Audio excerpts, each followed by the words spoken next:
Hey everyone, welcome to the Leader's Edge, your path to personal and leadership growth. I'm your host, Steve Steele, alongside my co-host and partner in leadership, Ernie DeCumos. And as certified speakers, coaches, and corporate facilitators, we're dedicated to bringing you powerful principles to fuel your leadership journey and personal growth. And whether you're an entrepreneur just starting out, or a new leader taking the reins, or a seasoned pro looking to refine your skills, this show is for you. We'll be diving deep into personal growth strategies to help you strengthen your mindset and leadership abilities. But before we jump in, a huge shout out to all of our amazing listeners. Thank you so much for joining us each and every week. We wouldn't be here without your incredible support. Now, let's get down to business and help you unlock your full potential. Ernalita de Cumos, my beautiful co-host, how are you doing today? How'd you like that intro? Was that good? Good morning, everyone. This is your co-host, Ernalita Documus today. I'm doing great. I actually got a double whammy. I've been called by my full name and a beautiful partner. You're Yeah, looking why very not? Throw it in handsome there. today with this Thank compliment. you. Thank you Very very much. handsome. How are you doing today? I'm doing well. I am so excited about this guest that we have today. And Ernie, um, she's pretty amazing. So why don't you tell us a little bit about her? Yes. Well, where is her beautiful compliment, partner? Well, of course, I must say, our beautiful guest today. Yes, I would love to also share her bio to everyone. Our beautiful, gorgeous, phenomenal guest today is a certified reset it specialist and advocates for healing.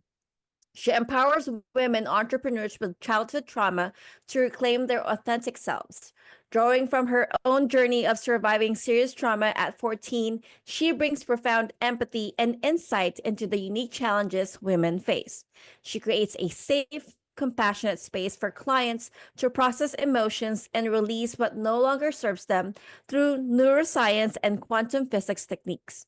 She guides women to break free from limiting beliefs and step into a future of confidence and authentic freedom. Please join me in welcoming Miss Holly Miller to the green room. Hey, Holly. So good to see Hello. you. Thank you. How are you Thank you. today? I'm so good. So Awesome. good. That's awesome. Well, Holly, we're going to just dive deep into this journey here. And so, but I got to ask the question. The first question I got to ask, Holly, what is a reset it specialist? Reset I it specialist.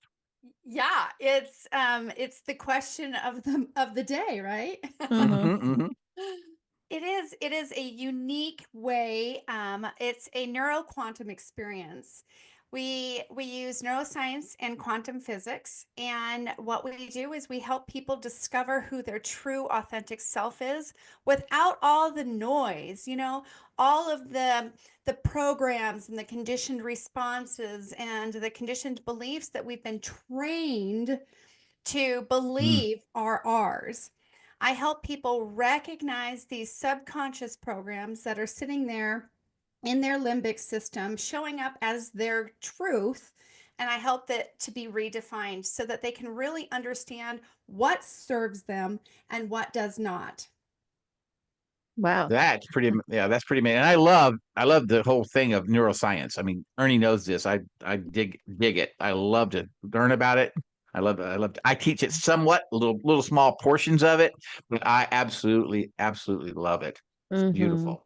I Yeah. do agree. Mr. Steve still loves reticular activating system and he's very Hmm. passionate about it. But I'm gonna go a different route. On your bio, what piqued my interest, Holly, is you experiencing a serious trauma at the age of 14 years old. Do you mind sharing what that event was? Yeah. I mean, it goes back, I'm only like 20. Just kidding. Oh, Oh, love it. We were just talking about age earlier prior to I know. jumping on the show. We'll take Yeah. 20. I'll take it. I know, right? Well, I feel that way. I feel my body feels that way. But yeah, I'm 53 now. So we're talking, nearly 20 years ago. Mm. I had this experience and I was kidnapped when I was Mm. 14. I was with Oh my one of goodness. my good friends. Her name was Julie, and we were raped. And that Oh. was one of those, you know, experiences that you never want anybody to ever have to face. But in the big field about life is, you know, we don't always plan for things, but what we can do is have our own ability to look at the whole situation and be able to figure it all out. And that night, you know, it definitely was a turning point for me. I, as you can imagine, Hmm. and going through the whole process, we ended, you know, he was found and we prosecuted him the whole 9 yards. And I went through all of the therapy and, you know, I did individual and group therapy and all of that. Whereas Julie did not. She went a different route and she literally moved. She left the Mm. state and never received any intervention to help Mm. her move past any of these blocks. And so I always say that essentially that night, Julie died. It just Oh. took Yeah. 37 years for her to Hmm. actually pass away. And it was from drugs Mm. and alcohol and abusive relationships. And so Mm. when Julie died, it really made me curious as to why I was able to not just survive, because at that point I had been an entrepreneur for 9 or 10 years, something like that. Mhm. And I was, you know, really doing pretty well. Uh, I was successful and just doing my thing out there. And so it brought me to my knees and really made me evaluate what I'm doing. And I had always felt like there was something I was missing, something that I needed to do that I wasn't quite sure of you know, what it was. But when Julie died, it really brought the whole thing back into perspective and made me evaluate my whole life journey. And it hit me like a brick. And let me tell you, I did not want to do this. I just, Wow. Wow. I never wanted the world to know about my Mhm. past because of the programming that I had been given. You know, you Mhm. have this program of shame, Mhm. um, guilt. I mean, I felt so guilty that I survived and I was okay, and Julie wasn't. Yeah, I Holly, felt, you know, at age 14, and I don't mean to interrupt you, but at age 14, that's hard to process that kind of event in your life. Yes. That has got to be a most difficult thing. And my question, I guess, is what is it? Because some people process those things and get through life. Other people respond like Julie did, and they have a life of series of things that happen to them over and over. I have a relative that's that way, and a series of things over and over and over and over happen. They never seem to get out of that particular circle of events, not negative events that captures their life, and they can't get through that. Can't get past. What is it that a person has to do? What is it? What makes it? What is it in a person that makes them do that, or makes them not get through it? I don't know if I'm making sense, but it just seems to me that some people get through it and some people don't, and I don't know why. yeah, you know, I have evaluated this question in myself many times, and I don't think it is a one part um, process. I think that it is numerous things that come into play. So, you know, for me, I was in a two-parent home, and my parents, I mean, they're still married. They've been married 60 years. They still Mm. live in the same house I grew up in. So I had massive stability. Mhm. I never had to worry about food. I never had to worry about where I was going to live. I never had to worry about any of those things that a lot of people have to think about. So I think that Yeah. may have played a part into it. I don't know. Julie, had a much different upbringing. They didn't have a lot. They lived in an apartment. Her parents were divorced. Um, so I think that may have had some bit to play in it. But I also then think that because Julie fled Yeah. and left, she wasn't given the opportunities to get any of that intervention, and I did. I mean, the courts actually forced me to go to therapy, and I Wow. did not want to go to therapy. I was very, very resistant to therapy. I wouldn't, it took me probably a full year before I actually talked, besides saying Mm, some curse words to Mm-hmm. the therapist. yes. Mm-hmm. I didn't want to talk about it. I But do Yeah. agree. And Holly, I love that you're sharing this. There's a lot of message that I'm hearing, right? So you were forced to go through and get an intervention. But at the same time, it took you a year to finally make a decision and accept the intervention itself, right? Obviously, you were angry, like you said, curse words. Yes, I'm not surprised at all, right? And it's something that happened to you personally, and it's very embarrassing to share. I am sure that whoever's listening right now who may have gone through the journey, these are the things that Holly had to go through and accept the intervention itself. But also, if you're catching the message, it's okay to be angry about it at first, not accept it at Mm-hmm. first, but eventually we will need to open up and actually accept the intervention. And another example, you made a comparison of your environment to Julie's environment, right? That may be a factor of it, but at the same time, it's a decision at the end of the day, right? Between you and Holly, the different decisions that you've made at the end of the day. I just wanted to reiterate that and Yeah. capture that message. You have a questions partner? Yeah, well, I was just going to tag on to yours just a little bit, and I think you're absolutely spot on, Ernie. But I think Julie, you are as well, because I think the Holly. decisions that It's Holly, well, Holly. yeah, I'm sorry, my apologies, Holly. I think that because of the your choices, the choices that you made, I think you're onto something when you say it goes back to my programmers, the people that I learned from. Mhm. I think because obviously yours and Julie's were different. And so I think it goes back to that at some level. Can you expand on that a little bit? yeah, absolutely. I mean, because I was in the environment that I was in, I was programmed to believe from my parents that I can do and become anything. I was given so much, like we had this saying on our refrigerator that was there for forever when I was growing up, and it said, "Whether you think you can or whether you think you can't, you're right." And that's Mhm. a Henry Ford quote. But at the Mhm. Yeah. time, I didn't know it was Henry Ford. I had no idea. But that was something that every time I'd, go to the refrigerator, subconsciously I would see it and it would sit there. And so that stayed with me. And then also my parents just telling me, hey, you can do and become anything that your little heart desires, and I was given that.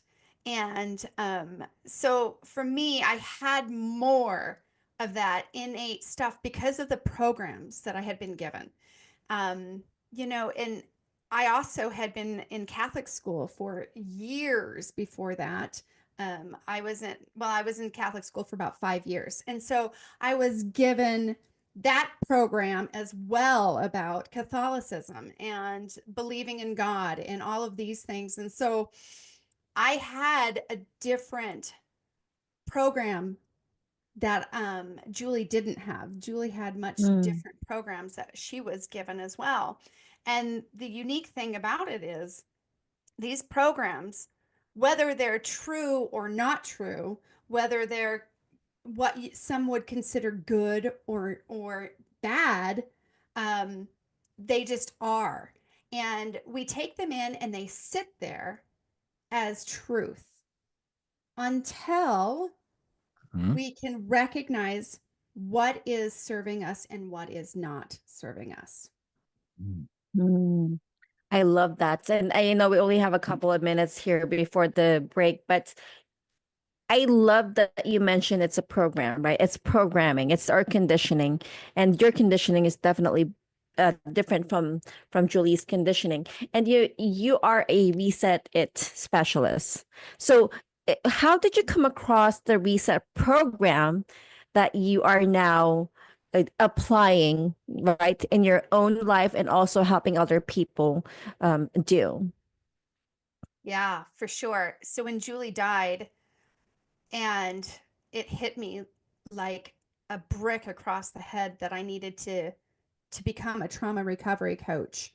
Mhm. I started studying and figuring it all out, and working out all of the steps and whatnot of what I was going to do to help my clients.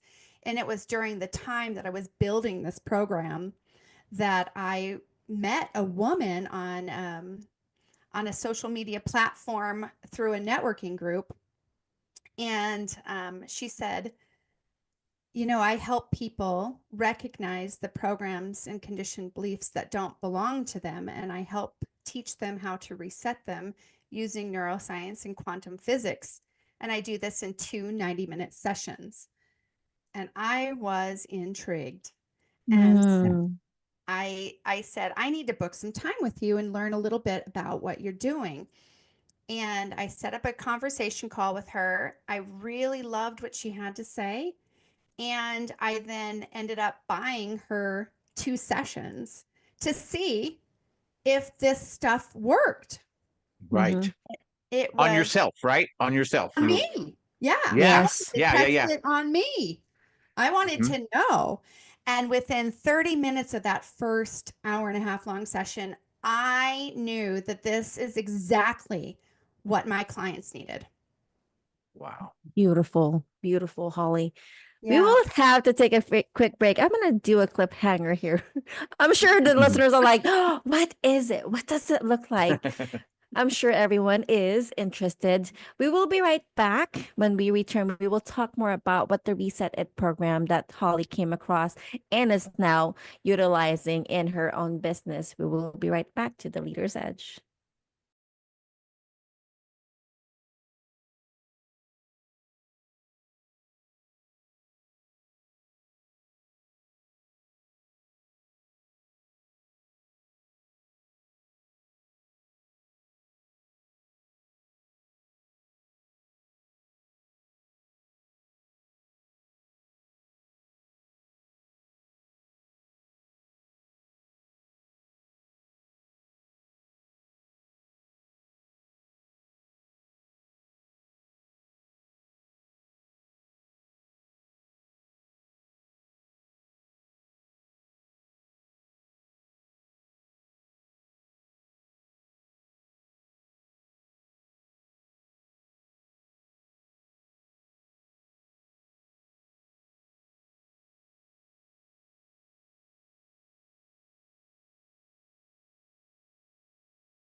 Hey everyone, welcome back to The Leader's Edge. I'm Steve Steele with my co-host Ernie DeCumos and our special guest today, Holly Miller. Holly, that first segment was pretty amazing, your journey of what you've been through and the things that you experienced as a young teenager. And then as you filtered through life, the journey that you were on. And you have become a trauma recovery coach. And what piqued my interest in that last segment was you talked about, there's just all kinds of, things that you had studied, and you got with this particular lady, and in about a 2 minute set, a 2 hour session or so, 90-minute sessions, she was able to really help you transform your life, and you wanted to learn more about that. So I'm going to ask you, let's dive into that a little bit, because I know that our audience is wanting to know, oh my gosh, if I'm had this kind of experience, how can I get past this in a shorter amount of time instead of going through all of these years of therapy or months of therapy or weeks of therapy? What can I do? Holly, share with us a little bit about what you do. Yeah, for sure. And I'm just going to clear up something. There's nothing I do. I just get to help people Love that. recognize it. I don't do any of the what anyone would call work. And the other thing is people often think that when they go through any type of traumatic event, whether it's something like I went through or something completely different, that's just their own trauma, they think that they have this level of I need to be fixed. And that is just simply not true. They are not broken. There is nothing to be fixed. What I help people do is I help them recognize when a thought comes into their head or when somebody says something to them. And, this buzzword of getting triggered, when they feel something in their body, they have a physiological response to something, whether it's a social media post, whether it's, your child saying something to you or your spouse or traffic, whatever it is, if you have a physiological response, what that is it's a clue that your body is telling you that this is a conditioned response or a program that does not belong to you, number one, and that it's available to be reset. And I know I get a lot of people that say, well, what do you mean? Like, of course it belongs to me because this is my thought. This is how I feel, all of these things. And so they have this belief that it is theirs and that it does belong to them. But the truth is, if your body has a physiological response, the fact of the matter is it doesn't belong to you. We come into this world, born into this world with none of these societal That's programs. right. That's right. That's right. Nobody telling you who you're supposed to be, how you're supposed to act, whether you're supposed to respond this way or that way. All of these things we are not born with.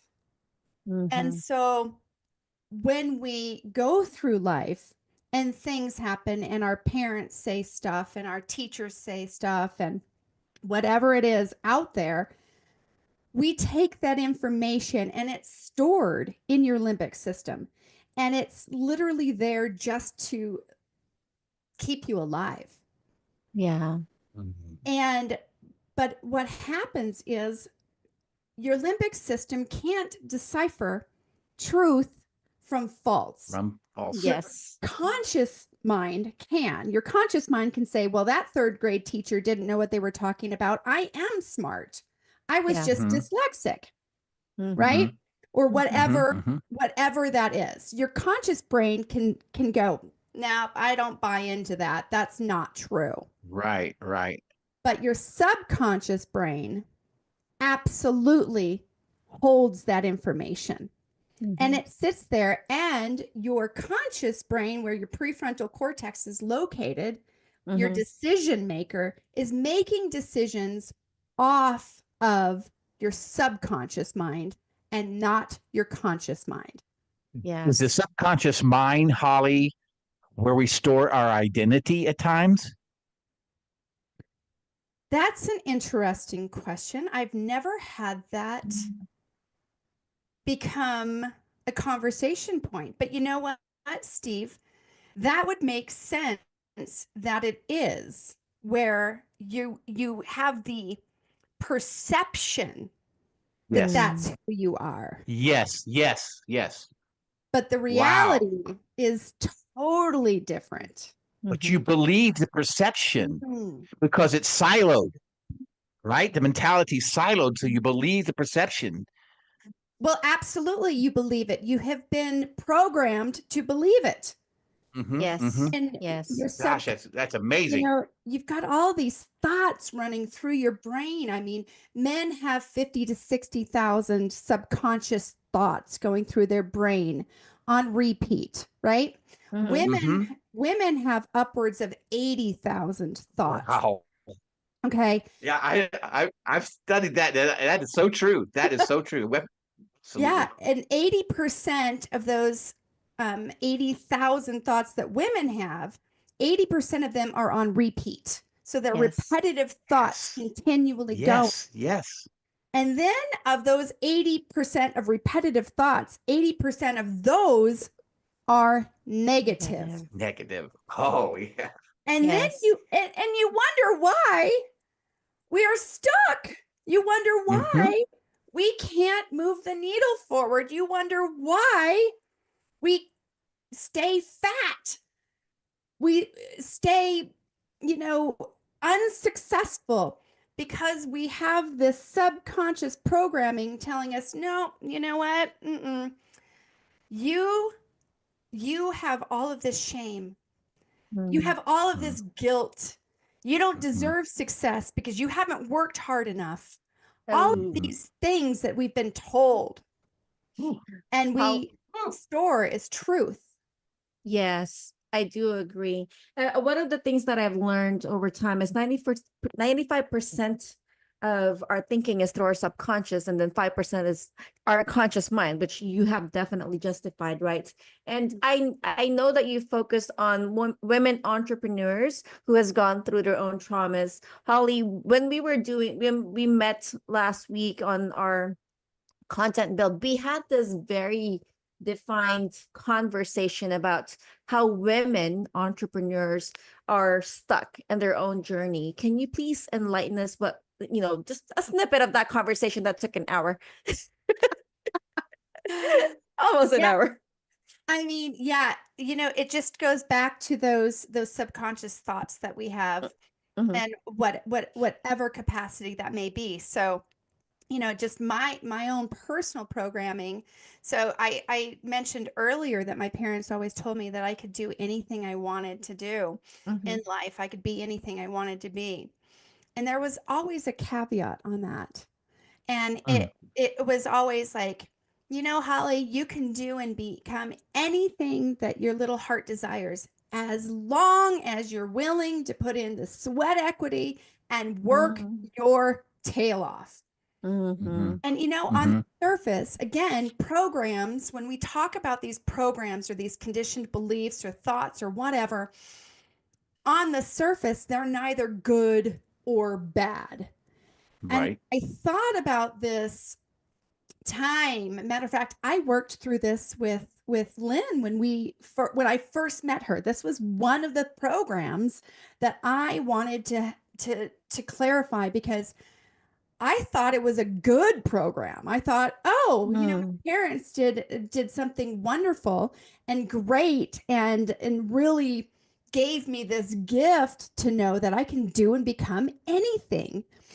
And when it came down to it, what it was it ended up being a little bit of my own self-sabotage as an entrepreneur, because I am, there are things that you're born gifted in. Mhm. And I happen to have a gift of connection. I happen to have a gift of relatability, and I happen to have a gift of people trusting me. And so sales were not difficult for me because I had innate gifts that I was born with. Mhm. And so I became what some would call successful very quickly. And I didn't believe it. I ended Mm. up going, well, this was too easy. I didn't have to work hard enough. So I don't deserve this title. I don't deserve the success. I don't deserve the recognition because my parents told me I had to work hard Mm. to get it. I could do it, but I had to work hard. And I hadn't felt like I had worked hard enough. Even though, mind you, in the first year of my business, I probably worked upwards of 80 hours a week. It still was not enough for me to define what hard work was. Wow. And I ended up sabotaging my own success. And it That is, wasn't until Do I you had that experience with Lynn that I realized it was a program that didn't Mhm. belong to me, and I reset it. That is do so you find beautiful. that women entrepreneurs struggle at that as well versus maybe men entrepreneurs? Is there a difference? There definitely is a difference, but I will tell you that men have programs equally as well as Yeah, women. I could tell you they Mhm. do. They absolutely do. It's fun though, because women have a tendency to see all of the negative stuff first. We see it in Mm. ourselves and we see it in other women first. Mm, That's Yes. the tendency that women generally have. And again, that can go back to these societal programs that we can't, Mm. right. we shouldn't be as successful as men, right? Men Mm, are Yes. supposed to wear the pants in the family. They're supposed to bring home the bacon. They're supposed to do all these things. So these societal programs are giving us the illusion that we are Mhm. not supposed to be successful. We shouldn't make more money. We shouldn't be out there being seen. That our job is to stay in the background, let the men be seen. And so the programs behind all that also plays a huge part in why generally women tend to do that. That is amazing. And also one of the things that we talked about the comparison that we've had last week, Holly, right? And it opened up a lot of uh, can of worms, if you may, that women think negatively, not just within themselves, but also with fellow women. But within men, you said something very profound that also reveals why toxic relationships are, why women stay in toxic relationships. Can you please share that with us? Yeah, we were talking about the differences in how women see themselves versus Yes. how men tend to see themselves. Men Mm-hmm. tend to see all of their good qualities first, and they tend to put on the back burners the self-doubt qualities. Those tend to go to the back. And again, it's probably because of society saying Mm-hmm. all the things, right? Becoming. Um, but out in now, Ernie, you're going to have to repeat the question because my brain just No worries. went No into a problem. different area. Yeah. Yes. So basically, you actually started it. So how men see themselves, right? Mhm. The way they exude themselves, and then how women exude themselves within themselves, and also seeing other people. So with that, how does that? What was my question? How does that affect how women stay in toxic relationships? Yes. Yes. I was almost there, and then I Yes. Yes. Yes. Yes. No yeah, broke worries. No free. gotcha. worries. Right, broke free from it. So because men see all their good qualities first, we talked about quantum physics, right? And Yes. the quantum energy field, what we put The out, ripple.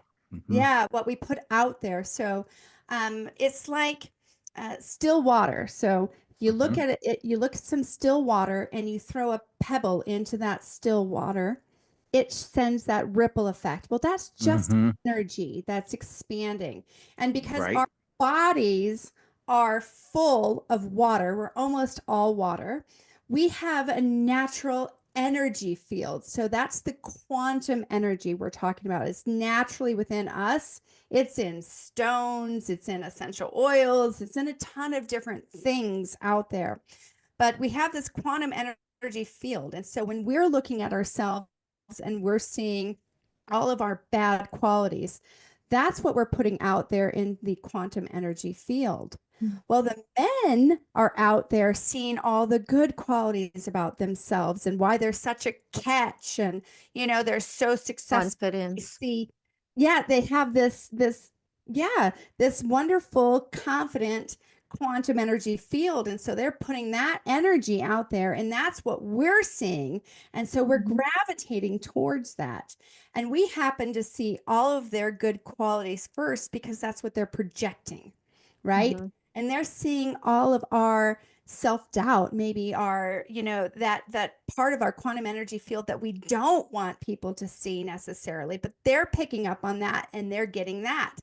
And so often men who have the that are toxic are going to be most attracted to women who have that quantum energy field of I'm not good enough. I'll never be good enough. And they're going to feed right into it. And the women are going to feed right into them because they're attracted to the men that have everything that they're lacking or perceived to lack. Yes. And Yes. Wow. it's an exchange of energy. And Wow. Like two negatives together attract. Yeah. and That's and craziness. and I think part of the conversation that we had then, Holly, was since that is happening, women are seeing the best in a man and their man, and their relationship, and they think that it will change. Yep. Absolutely. Right? It will improve eventually, hence they stay in their relationship. And you mentioned that they are so deep in the relationship that it will take them a long time to realize that that relationship no longer serves them, and it's so hard to break free from that relationship. Yep. Absolutely. But before we go any further, Ernie, let's take a quick break. I'm trying to play with time, partner. You will have to take a quick break. I love that we actually utilize this segment to use a real life example I of love that. quantum physics and the quantum energy that you mentioned, Holly. When we return, we kind of played with the topic yet. We will again share what the Reset It program looks like and what are the two tools that Holly will share with you. We will be right back to the Leader's Edge.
Hey everyone, welcome back to The Leader's Edge. I'm Steve Steele with my co-host Ernie DeCumos, and our special guest today is Holly Miller.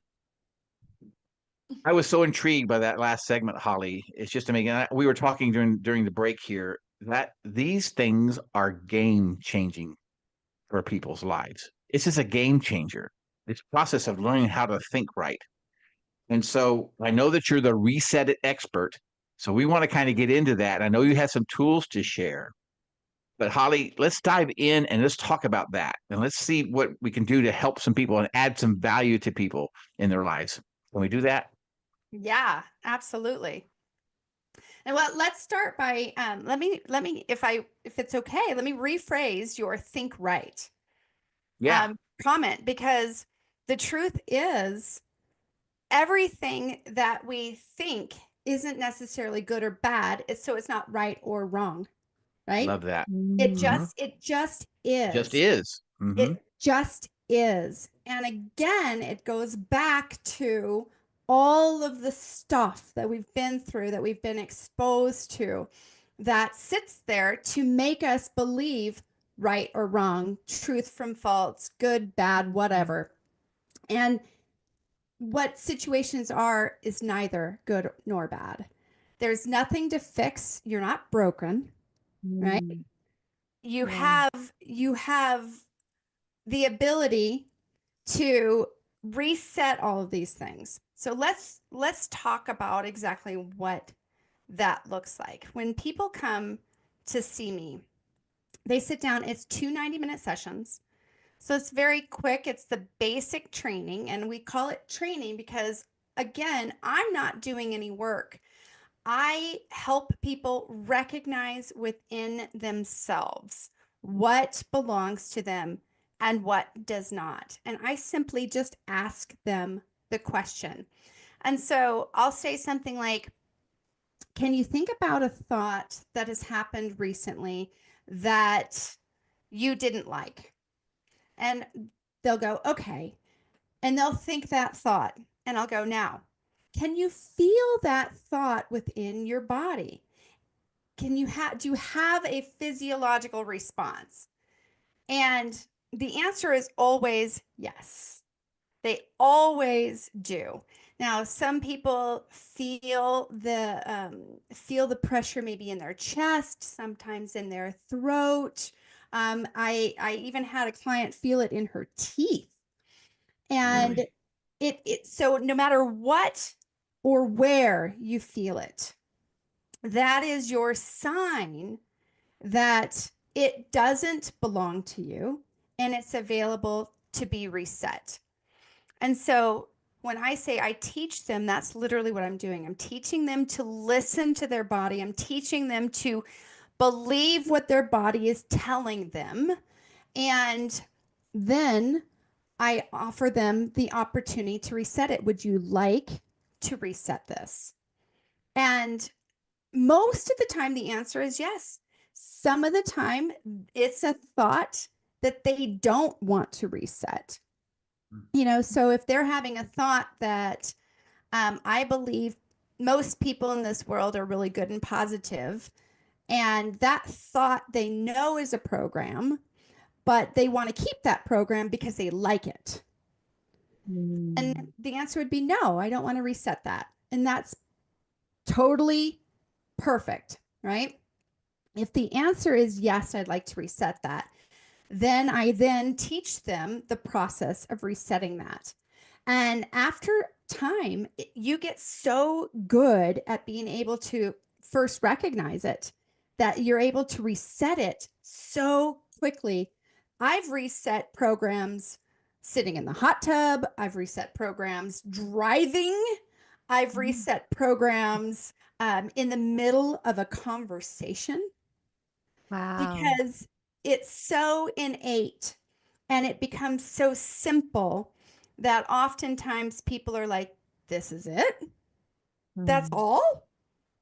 And I'm like, that is all. And sometimes they're like, well, what do I need to replace it with? If I've taken something out, I have to put something back in. And my Yeah. response is, it wasn't yours to begin with. So there's nothing to replace it with. There are times, Holly, I will be in a place where I'm feeling tons of anxiety on me, and it affects me in my shoulders and my chest. And when I feel that way, it's very, very painful to me. I don't like it. It's uncomfortable. I know that it doesn't belong to me because I didn't put it there. Mm-hmm. So I ask myself the question, do I believe it's true? And if I do, am I willing to be wrong? And when I Oh, ask myself that question, it has a tendency to lift some. right.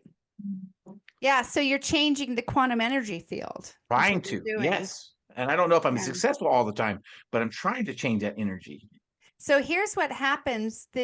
When you are able to successfully reset a program, when that thought comes back again in the future, or that particular instance or social media post or whatever it was that quote triggered you initially, when you reset it, you have no response at all. There is nothing there because it's no longer sitting in your subconscious mind as yours. It's just gone. So a prime example for that, for me personally, I'm the youngest of 4 kids. And so growing up, I was always told that I was a spoiled brat. And that stuck with me up until about a year ago when I was able, Wow. I reset it. And so as, you know, a 50 something year old adult, every time my mom or my sister would say something about being spoiled or a brat or anything like that, I would instantly get angry and I would defend. I'm not a spoiled brat. I'm the only one who didn't get a car when I turned 16. Everybody else got a car, you know, and my response was always so immediate and I felt it and it turned me into a person I didn't like. And so when I recognized it and I sat with it and I reset that, it was the most interesting thing. I can tell you that I was at my parents' house and I was leaving. And as I was leaving, my sister yells out the door, "See you later, you brat." And Mm. I looked at her and I went, "Ooh, do I feel that?" And I'm like, "Oh my gosh, I don't feel anything. There's nothing there." It's as if she would have said, "See you later," or Sunday. I mean, it was as if it was any other word that I had no attachment to it at all. And I was so surprised by my lack of response that I sat down in my car and I just started laughing because I was like, "Oh my gosh, it's gone. It's I just love that. gone." I didn't have any of it. And I'm like, "See you later, sis. Have a great day." Nothing. And the irony of the whole thing was ever since then, and it has to be this quantum energy field, right? Ever since then, she has never called me a brat since. And Wow. she didn't receive back what she had expected to receive from the quantum energy field. And so her response to me in turn is now different. And for the first time in our entire adult life, my oldest sister and I have become friends, and we never were before. And Wow. it's just so much fun. The revelations. I mean, even just last week, there was something that really, really struck me Yeah. that I could not figure out. And it wasn't until I sat with my mentor at the Reset It, Mr. Mark. And I said, I can't figure out what it is I need to reset.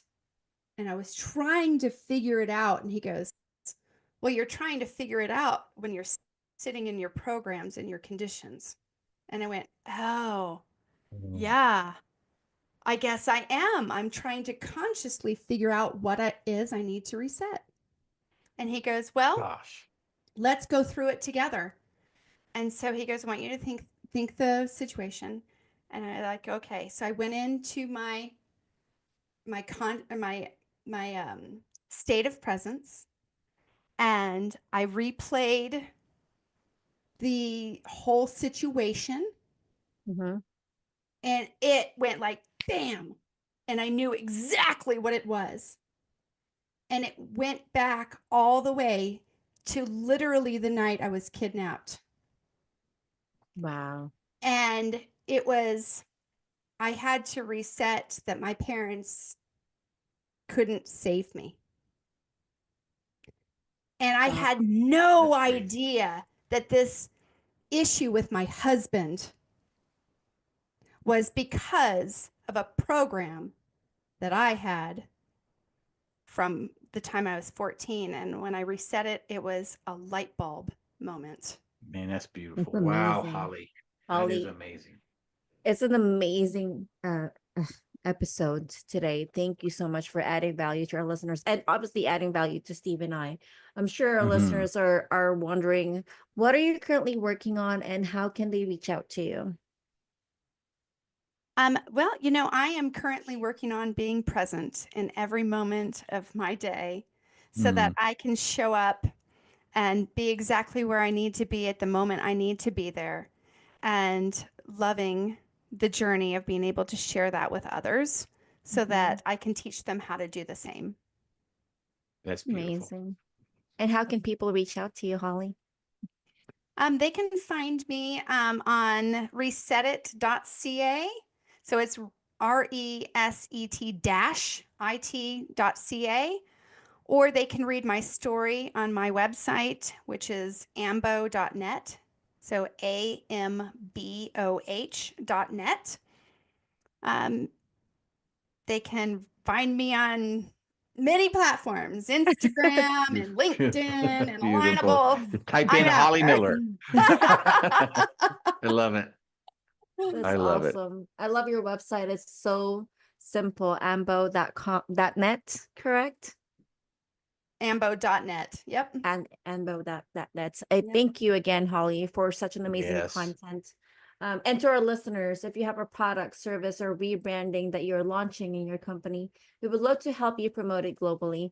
Please contact our producer, Robert Ciolino, at robert.ciolino, CIOLINO, at voiceamerica.com for more information. Bernalita, guess who's coming next week? A sneak peek for partner? next Thursday. Our great friend, Peter Hurley, photographer, extraordinaire, founder, speaker, coach, author. Peter, I got to be with him this last week for a few minutes. It was amazing. We'll see him Thursday. And Holly, as always, thank you so much for today. We got to have you back. So thank you so much. Thank you. I appreciate it. That's recorded. She's coming back. We also wanted to say thank you to all of our listeners and friends, because without you, the Leader's Edge would not be possible. We are grateful to have you here and so excited to connect with you next time. But for now, bye everyone. Bye, everybody.